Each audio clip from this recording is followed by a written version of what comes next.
My family walked out on my wedding. Hours later, my father returned with the police.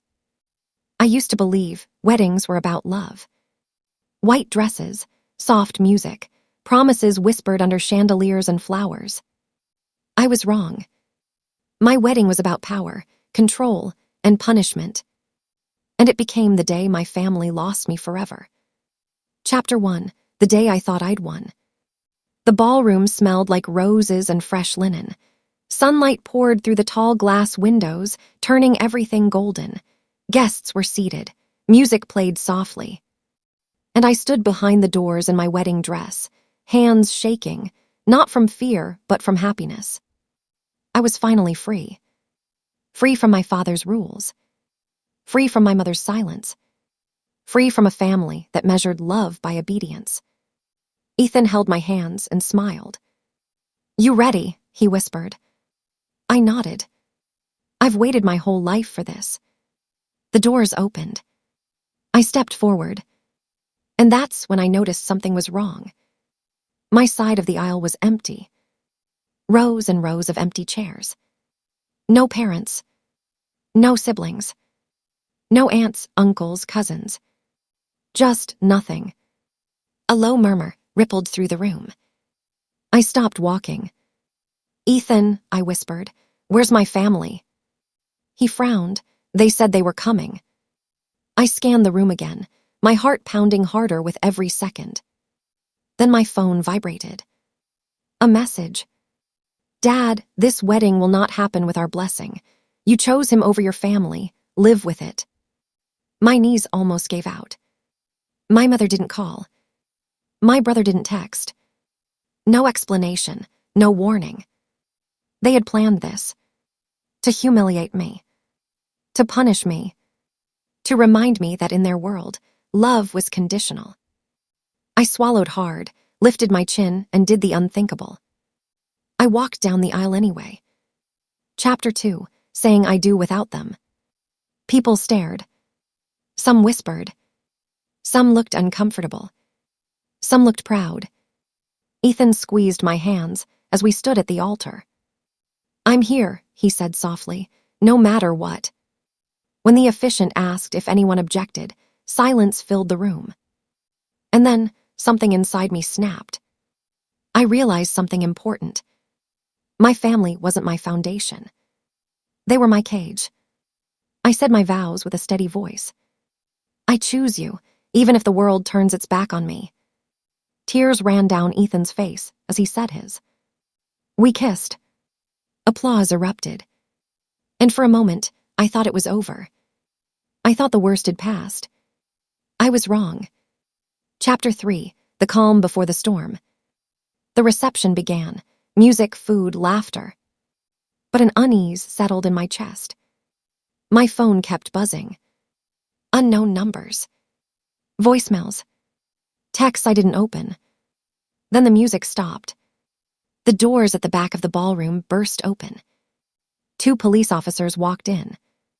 Behind them, my father. Tall, stone-faced, furious. The room fell silent. "Emily Carter," one officer said, "we need to speak with you." My heart dropped. Ethan stepped forward. "What is this about?" My father spoke before the officers could.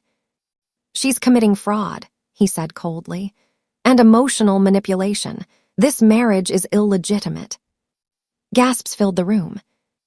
I stared at him, stunned. "You abandoned me," I said, "and now you bring cops." He didn't flinch. "You embarrassed this family," he said. "Now I'm correcting it." Chapter 4, the lie he thought would destroy me. The officers asked to speak privately. My father claimed I had stolen money from the family trust, that I had forged documents, that I was mentally unstable. Every word was a lie. But he said it confidently, like a man used to being believed. The officers asked for evidence. My father smiled. "I have it," he said, "at home." That was his mistake. Because I wasn't the scared little girl he remembered. "Officer," I said calmly, "I'd like my lawyer present." My father's smile faded. "You don't need a lawyer," he snapped. Yes, I said, meeting his eyes. I do. Chapter 5. What my father didn't know. What my father didn't know was this. 3 years earlier, when he threatened to cut me off unless I left Ethan, I prepared. I documented everything. Every threat. Every financial transaction. Every email where he admitted control over the trust. I hired a lawyer quietly. And I secured my own inheritance, legally. The trust wasn't his alone. And the money, already mine. When the officers returned, my lawyer was on speakerphone. The room listened as everything unraveled. The accusations were false. The trust documents were valid. The claims were baseless. My father's face drained of color. Then the officer turned to him. Sir, he said, filing a false report is a serious offense. Silence. For the first time in my life. My father looked afraid. Chapter 6. The Public Fall. The guests watched as the officers questioned my father. Whispers turned into shock. Then judgment. My mother appeared at the doorway, too late. She looked at me with tears in her eyes. Emily, she whispered. I looked at her and felt nothing. No anger. No sadness. Just clarity. You had your chance, I said. The officers escorted my father out. Not in handcuffs, but in disgrace. Chapter 7. What I gained by losing them. The music started again. Slowly. Applause followed. Ethan held me as I cried, not from pain but relief. I lost my family that day, but I gained my life. We went on our honeymoon without them. We built a home without their approval. We created peace without their permission. Months later, my father tried to call. I blocked the number. Some doors don't deserve reopening. Final words. They walked out on my wedding to break me. They sent the police to control me. But in the end, they lost their daughter. And I found myself. People think revenge is loud. Courtrooms, screaming matches, public humiliation. But the strongest revenge. Silence. After my wedding, I disappeared from my family's world. No calls. No visits. No explanations. I blocked every number connected to them. For the first time in my life, I slept peacefully. But my father, he couldn't stand it. Men like him don't fear losing daughters. They fear losing control. Chapter 9. My father's first mistake. 2 months later, a letter arrived. Not an apology. A threat. He demanded I return family assets or face legal consequences. I laughed. Because what my father still didn't understand was this.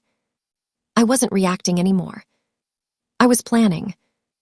My lawyer smiled as she read the letter. He's panicking, she said. That means we're winning.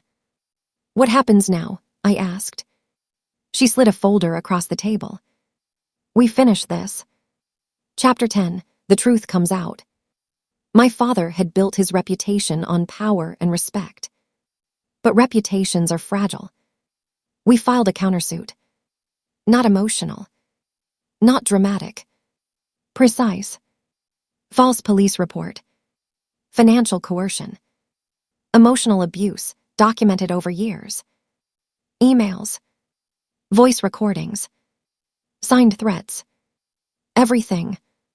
When the case became public, people started asking questions. Business partners pulled back. Old friends went quiet. Board members requested meetings. And suddenly, the man who once ruled every room was being avoided. Chapter 11. My mother's late regret. One night, my mother showed up at my door. She looked smaller than I remembered. Older. Broken. I should have protected you, she whispered. I believed her. But belief doesn't erase damage. You watched him destroy me, I said softly. And you called it love. She cried. I didn't. I hope you find peace, I told her. But not at my expense. I closed the door. That was the last time I saw her. Chapter 12, The Courtroom Moment. The courtroom was quiet when my father entered. No confidence. No power. Just a man realizing too late that intimidation no longer worked. When it was my turn to speak, I stood tall. I wasn't abandoned because I was wrong, I said. I was abandoned because I stopped obeying. My father wouldn't meet my eyes. The judge ruled quickly. False reporting confirmed. Damages awarded. Restraining order approved.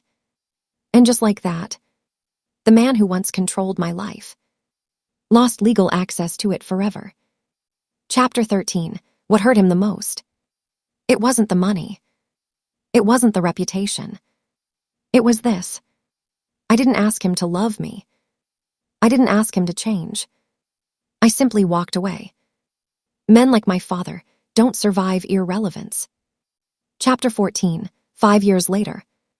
5 years passed. Ethan and I built a life that felt quiet and real.